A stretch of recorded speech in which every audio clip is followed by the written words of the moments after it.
How's it going, everyone? Want to take you guys through some really solid PlayStation physical game deals. I feel like the dialogue as far as digital versus physical after the reveal of the Switch 2, game key cards, etc., has never really been higher, but I am here to come back at you guys with some great physical game deals. I know some of you guys are always going to lean that direction, but with that being said, we got some great deals to go over, so let's get right into it. A lot of this is from Woot.com. Remember, these deals are fulfilled by Amazon, so they're totally legit. A lot of you guys have used them, but sometimes the deals on there are too good to be true, and yeah, they got some spicy deals. Right off the bat, I want to give a shout to Octopath Traveler 2, which is 63% off for $22. What an excellent deal for Octopath Traveler 2, and the thing is, these Square Enix JRPGs, even the more niche ones, even the ones that, you know, aren't the Final Fantasies, they hold up in price in perpetuity.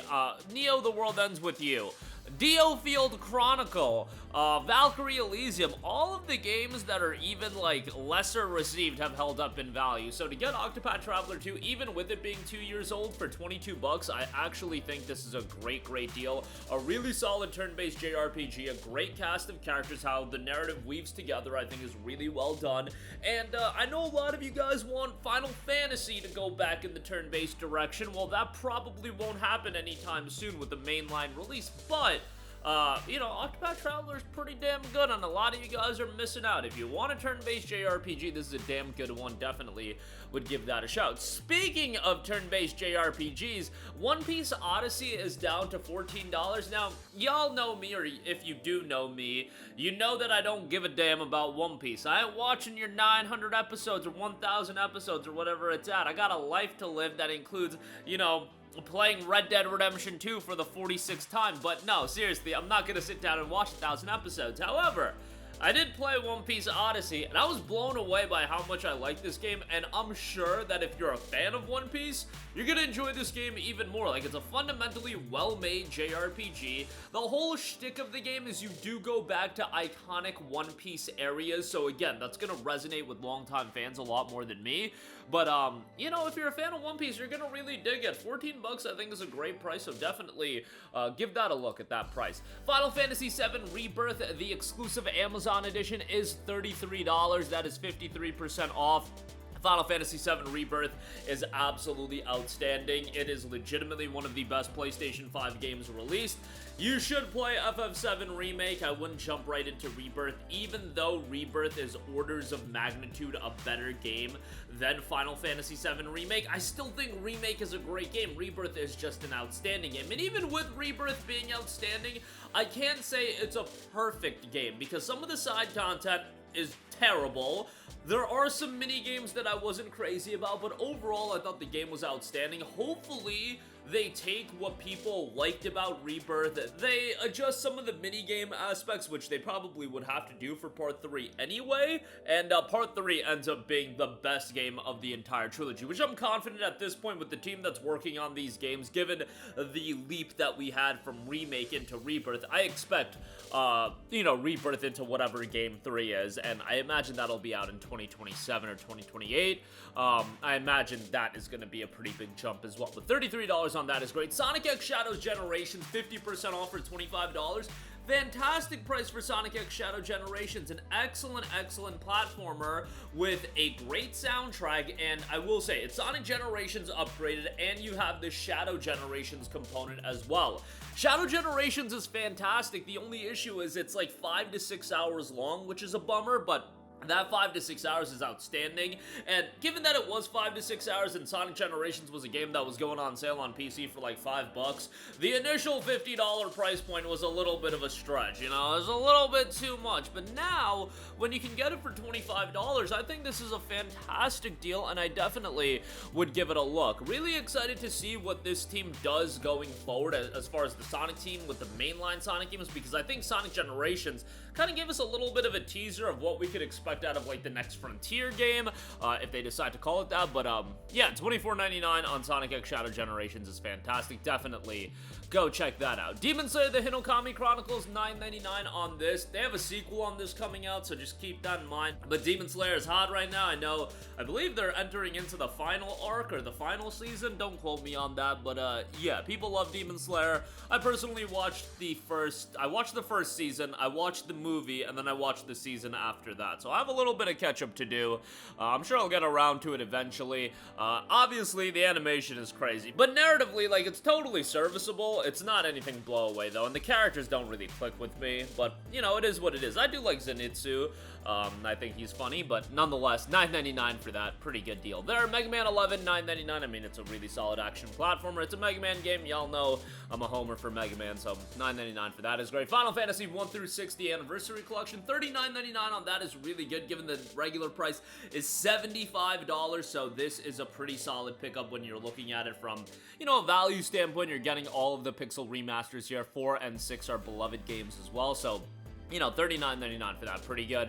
And then Ys 10 Nordics Deluxe Edition is $39.99 as well. A game that, you know, got a little bit of controversy given the fact that the guys over at Falcom are already releasing an updated version of it in Ys 10 Proud Nordics, which is coming out in Japan later this year. I don't know when it's gonna come stateside. I am certain that it will come stateside. I mean, I would imagine they want to release that game on Switch too, and why not double dip? That sounds like the easiest double dip, and the Falcom fans and the fans of these types of games are so hardcore into them that they're gonna buy it anyway. But yeah, that was a little bit whack, and if that does deter you from picking up Ys 10, totally understand that. The game is great, not super lengthy for a JRPG, but totally in my wheelhouse for that. You know, $40 for that, pretty good, especially given that these NIS America Falcom titles, they do hold up in price for quite a while, so keep that in mind. Couple of deals from Amazon directly, and then we'll call it for this video. Metaphor Refantasio is $46.15. Yes, not like a gigantic discount, but given that Metaphor is legitimately a phenomenal game, it is personally, if I look at all the games I played in 2024, probably my game of the year. Yes, I would put it above Final Fantasy VII Rebirth, and, you know, Like a Dragon Infinite Wealth. Actually, when I actually think about it, I think Metaphor was the best game of 2024. I had my allegiance towards Infinite Wealth for a while, but now when I think about Infinite Wealth, and you especially compare Infinite Wealth to like Yakuza Like a Dragon, narratively Infinite Wealth is a gigantic step down from Yakuza Like a Dragon. Metaphor, on the other hand, I think from like the Persona team, from a gameplay standpoint, gigantic improvement with all of the different archetypes and whatnot. I think they did a great job with that. The gameplay has a ton of depth, and narratively, Metaphor resonated with me way more than any Persona game, and maybe that's a cause of the setting, and yes, I love the setting shift in this game. Thought it was great, but I thought the narrative was awesome. Yes, is it a little bit predictable? Absolutely. I saw a lot of the plot twists coming from a mile away, but I am more of a fan for a plot twist that is predictable, making sense, than a plot twist happening for the sake of it being a plot twist and surprising, because in that instance, I was always like, oh, I saw that coming. That makes me feel smart because I was paying attention to the context of the game. Like, all of the plot twists make so much sense that if you're paying attention, you know, you'll see it coming. But the soundtrack is phenomenal. Metaphor is just an excellent game, and it's so good that I would even recommend it for people that aren't crazy into JRPGs, or maybe a lot of the weeb elements deter you, because I think narratively it's gonna resonate with a lot of people if you play it to completion. How it comes together at the end is just really well done, and the message that the game sends, I just feel like, is really well done. So 46 and change for that. Think it's a great deal. Definitely would recommend it. And then lastly, I'll give a shout to Dragon Ball Sparking Zero. It is $45.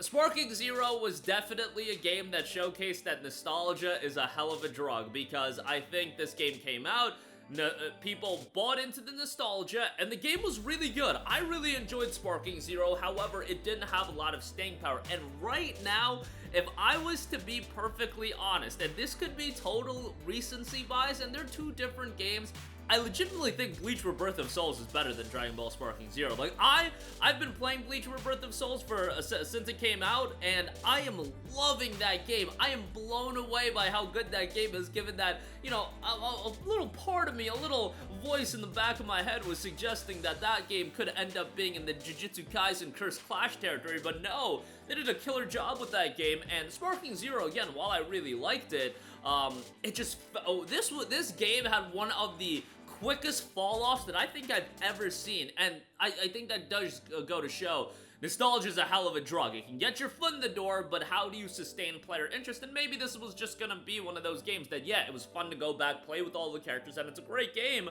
but ultimately it didn't have that staying power, which I was critical about elements about the lack of cross-platform play from right out the gate that was going to impact its staying power. But I think the issues as far as the longevity of Sparking Zero, and I'm not suggesting Bleach Rebirth of Souls is going to have this, the longevity that Sparking Zero didn't. Rebirth of Souls literally has, I kid you not, 600 concurrent players on Steam last I checked. That game is doomed as well as far as longevity goes outside of maybe like PlayStation platforms, but I digress.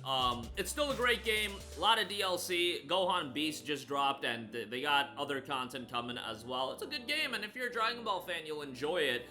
It's just, you know, again, I think it just showed that nostalgia is, in fact, a hell of a drug. But that'll do it for me. Again, a lot of great deals available right now. Check them out in the description box below. We got links to all of them, but that'll do it for me. Let me know all of your thoughts in the comment section down below, and I will talk to you guys in the next one. Thank you for watching, and goodbye. Hey guys, we hope you enjoyed the video, and if you did, make sure to hit the subscribe button, and if you're already subscribed, do us a favor and hit the bell icon. This way you'll be notified whenever we post a new video. That's the best way to keep up with all of our uploads, and we usually try to upload 2 videos a day. And with the bell icon hit, you'll be notified whenever we do upload a video. As always, thanks for watching.